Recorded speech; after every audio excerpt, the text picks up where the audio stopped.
के भंडारा हो तो भाई साहब भंडारे का बढ़िया पुआ से के लग गया भाई पन्ने भाई साहब देखा थी क्या जो मान लो खुशबू के माँ भाई साहब नगुआ पटे पत्ते भाई साहब तुम भाई साहब बगली से उलग रहे हैं तो भाई साहब तुम्हारे नगुआ पट जाए। फिर भाई साहब मैं आएगा दिन में हनुमान चौराहे तक चप्पल ले के भाई साहब 2-3 दिन आ गए थे चप्पल नहीं थी मेरे पास। फिर भाई साहब मैंने जवाई चप्पल ली पैरागॉन की। अब भाई साहब मैंने कहती थी तो घर के का है क्योंकि भाई साहब मैं एक दिन में भंडारे में पहुंचना है।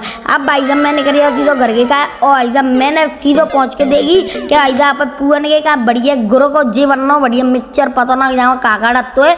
पर भाई साहब अब पुआ से भी लग गए हैं जो मान लो भाई साहब मन सो ऐसा कर रहे हो कि अब ही खाए बैठ जाओ उल्ले समझी।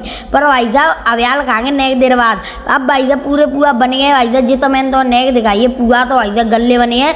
मोरे नाम भाई साहब बस एक ही चीज फेमस है गोटा को साग और भाई साहब पुआ जो मान लो कैचा तो पट्टो है पटिया भाई के पुआ खाई लोगे तइन तो भाई साहब तुम दीवानी है जाओगे जो मान लो जो कहें कि वन्ने बेर बेर मुरैना के पुआ चाहिए भाई साहब ऐसे पुआ लगाते एकदम कैचा तो पत्तो है। फिर भाई साहब जो मान लो बढ़िया पे तरिया लगभग चालू है ही है खीर भाई साहब मैंने लाई नहीं थी। फिर भाई साहब बढ़िया खाए के बाद में अब भाई साहब मिलवे जाता है अपन महाराज जी थे तो भाई साहब मैं सीधे पहुंच गया महाराज जी के जहाँ महाराज जी तो बढ़िया मैं मिलो और भाई साहब अब भाई साहब महाराज जी से आगे लेके मैं आती हूँ सीधो घर के का है आज को मिल मैं यहीं खत्म करती हूँ। अब मिले कल रात राधे कैसा लोग कमेंट करके जरूर बता दिए।